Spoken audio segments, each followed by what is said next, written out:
नमः सिद्धेभ्यः शुद्धात्मने नमः। नमो जनाणम सभी को सादर शुद्धात्म वंदन। आज अश्विन कृष्ण नवमी का यह शुभ मंगल पावन दिवस है और प्रतिदिन प्रसारित होने वाले संदेश में से आज जो संदेश हमें प्राप्त हुआ है वह वेद ज्ञान की उत्कृष्ट धारा को बताने वाला है। यहाँ पर भेद ज्ञान करते हुए कहा कि जहाँ पर एक समय की निर्मल पर्याय भी मेरी नहीं है तो मेरा है क्या, मेरा एकमात्र ज्ञायक स्वभाव ही मेरा है। ऐसे विषय को यहाँ पर इस संदेश के माध्यम से बताया गया है। यहाँ पर श्रोता ने प्रश्न किया है कि जिस प्रकार स्वद्रव्य आदरणीय है उसी प्रकार उसकी भावना निर्मल पर्याय आदरणीय कही जाती है क्या? क्या प्रश्न किया? पहले थोड़ा सा प्रश्न को समझते हैं। यहाँ पर श्रोता ने प्रश्न किया कि हम बार बार भावना भाते हैं कि हमें केवल ज्ञान की दशा प्राप्त हो, केवल ज्ञान की दशा प्राप्त हो। क्यों? क्योंकि केवल ज्ञान संपूर्ण ज्ञान है। ज्ञान के 5 भेद कहे, मति ज्ञान, श्रुत ज्ञान, अवधि ज्ञान, मन परे ज्ञान और केवल ज्ञान। इसमें से जो मति श्रुत ज्ञान है वो तो सभी जीवों में पाया जाता है क्योंकि सामान्य ज्ञान है। अवधि ज्ञान और मन परे ज्ञान देश प्रत्यक्ष है, एक देश प्रत्यक्ष। ये विशेष जीवों की योग्यता के आधार पर पाया जाता है। और केवल ज्ञान जिसके संपूर्ण कर्मों का नाश होने वाला है, जिसके जन्म मरण का अभाव होने हैं और जिसे पूर्ण वीतरागता प्रकट हो गई है। क्या कहा?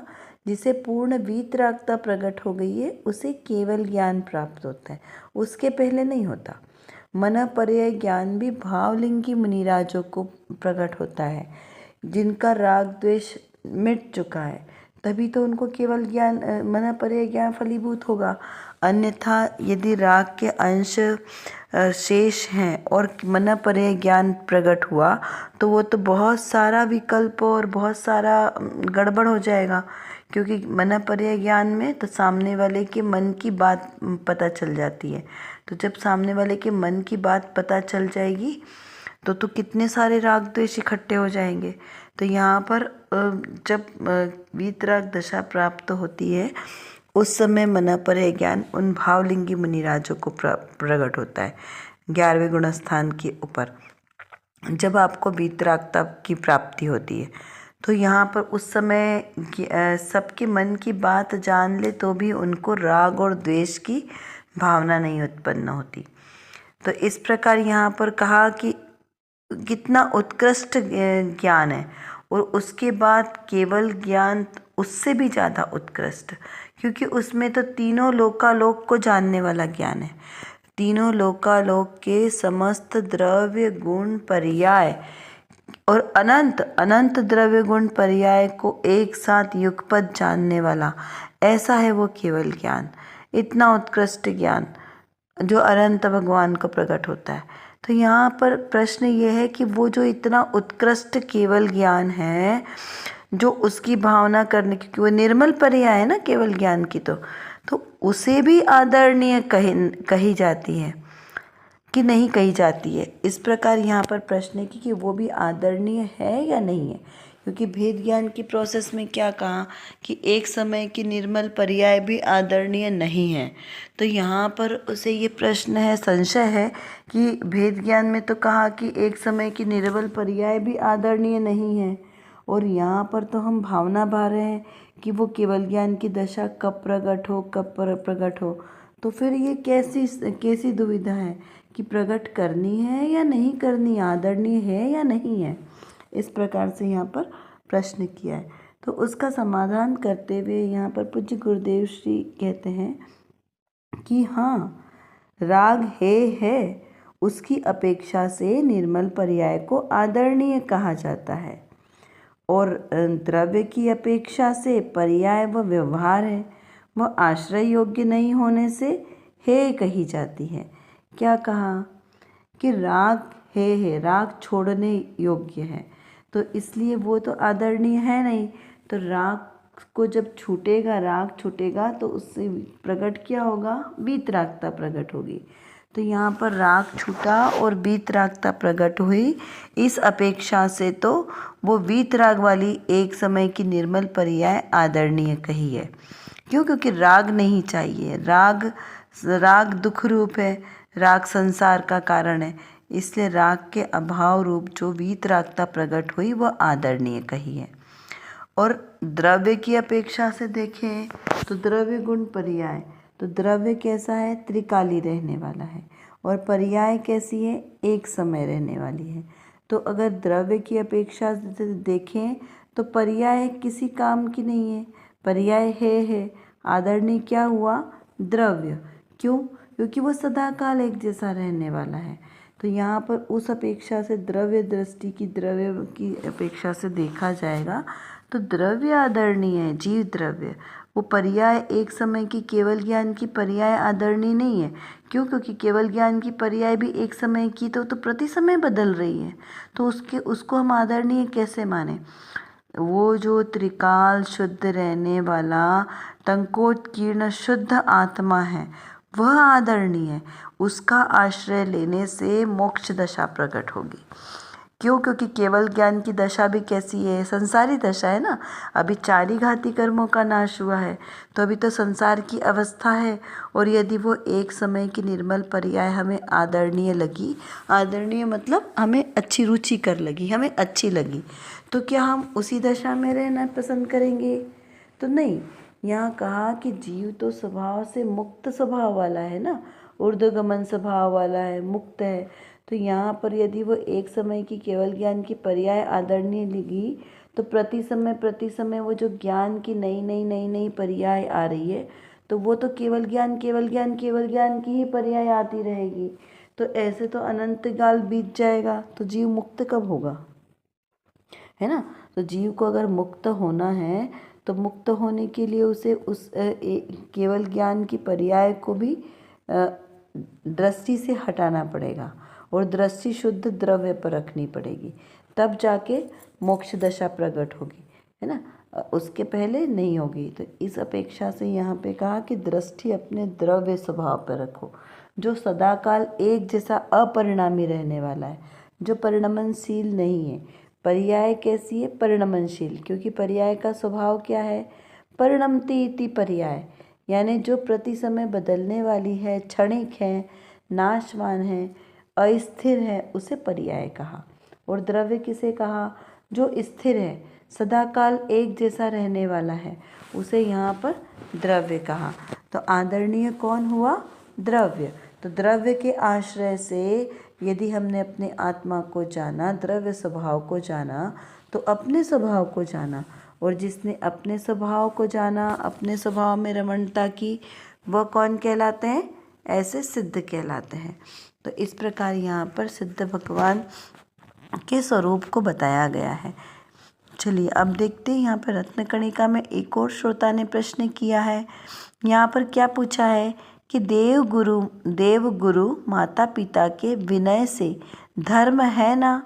क्या प्रश्न किया कि क्या देव शास्त्र गुरु और माता पिता की विनय करना धर्म है कि नहीं है। हम क्या कहते हैं? माता पिता की आज्ञा मानो, गुरुजन की सेवा करो, तो यही धर्म है ना। तो इसको धर्म कहा। तो यहाँ पर श्रोता पूछ रहे हैं कि क्या ये धर्म है?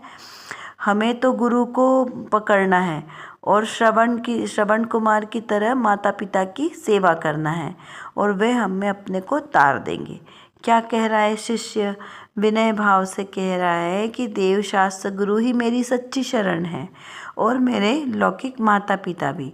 तो जैसे श्रवण कुमार ने अपने माता पिता की सेवा की और उसने कैसे मुक्ति को प्राप्त किया, तो वैसे तो हम भी ऐसा ही करेंगे। हम भी अपने माता पिता की सेवा करेंगे और देवशास्त्र, सच्चे वीतरागी देवशास्त्र गुरु की पूजन भक्ति आराधना करेंगे, तो उससे हम तिर जाएंगे। क्योंकि गुरु क्या होते हैं? परम उपकारी होते हैं, करुणाकारी होते हैं, दयालु होते हैं, तो वे अपने भक्तों को भी तार देते। तो हम तो क्या करेंगे? गुरु का ही शरण ले लेंगे। तो ऐसा व्यवहार में कहा जाता है कि गुरु का हाथ पकड़ लो तो हम भी तर जाएंगे, क्योंकि गुरु तो तरने वाला है ना, तो उनके साथ हम भी तर जाएंगे। तो क्या ऐसा है? ऐसा श्रोता ने प्रश्न किया है।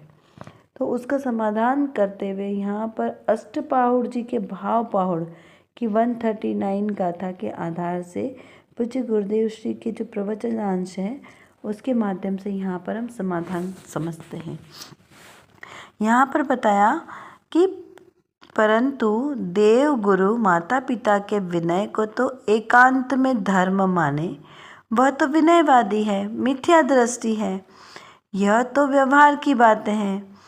अंतर भगवान आत्मा शुद्ध आनंद का धाम स्वयं दृष्टि देने से कर्ता होकर अपना कल्याण हो, तब वह पर वस्तु देव गुरु शास्त्र माता पिता निमित्त कही जाती है। यहाँ पर क्या समझाया?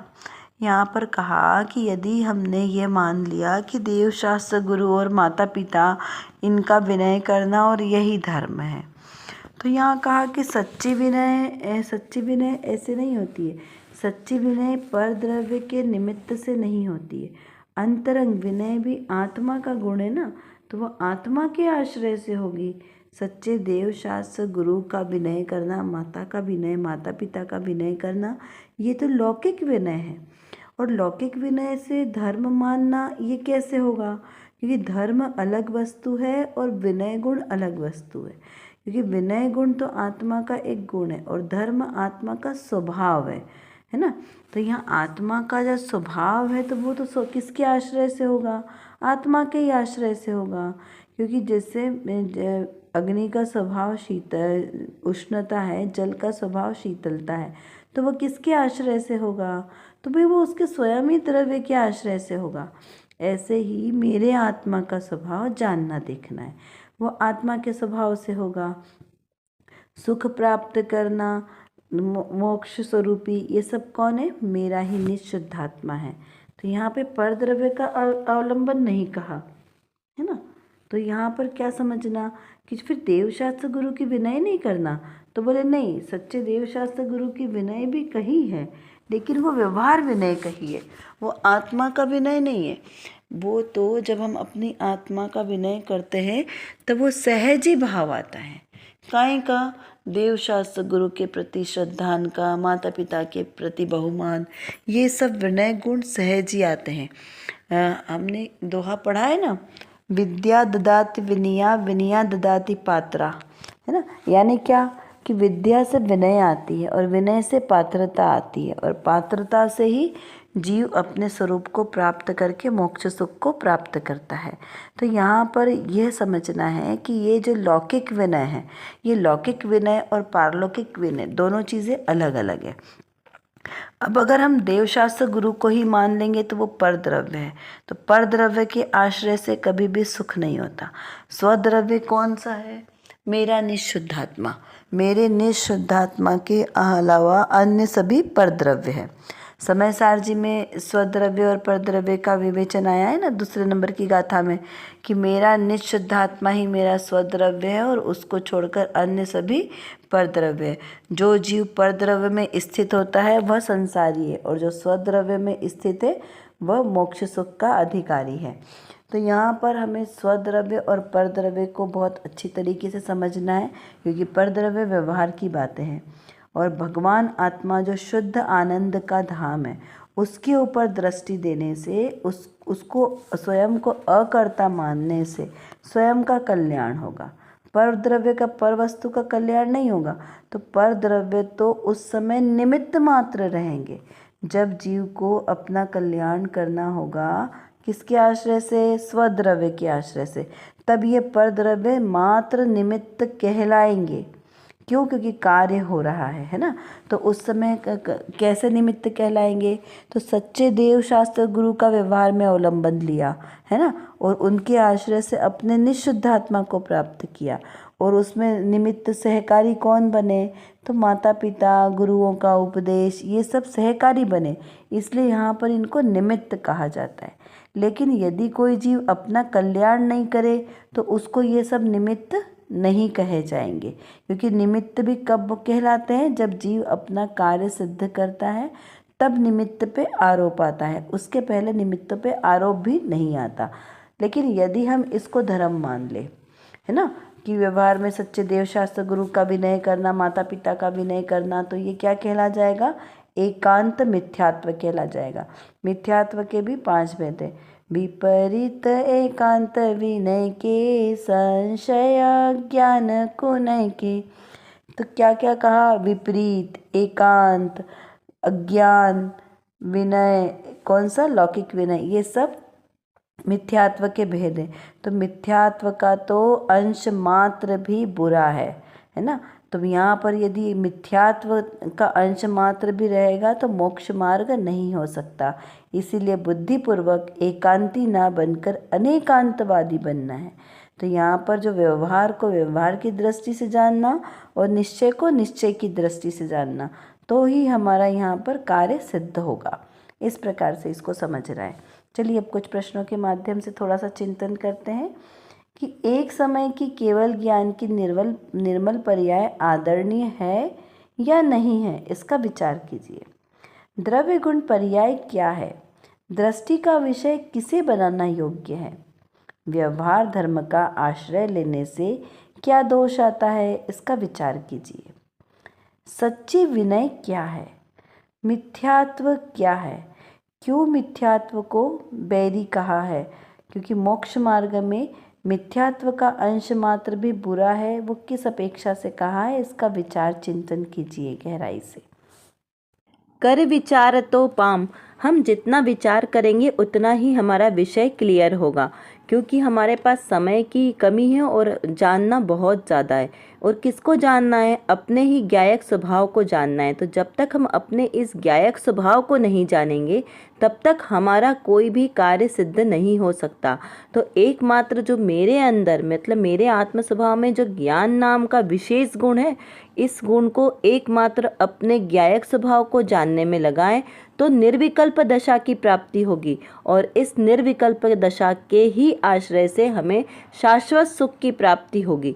तो वो शाश्वत सुख हमें प्राप्त हो, इसीलिए पुरुषार्थ करना आवश्यक है। उसके लिए व्यवहार से तो सच्चे वीतरागी देवशास्त्र गुरु का आश्रय लेना योग्य है, और निश्चय नय से मेरी निज शुद्धात्मा का आश्रय लेना ही सर्वश्रेष्ठ उपाय है। अभी के लिए बस इतना ही। विशेष चर्चा हम आगे की कक्षाओं में करेंगे। तब तक हम अपने आत्मस्वरूप को जानें, पहचानें और उसी में लीन रहें। इसी विशेष मंगल भावना के साथ आप सभी को सादर जय जिनेंद्र।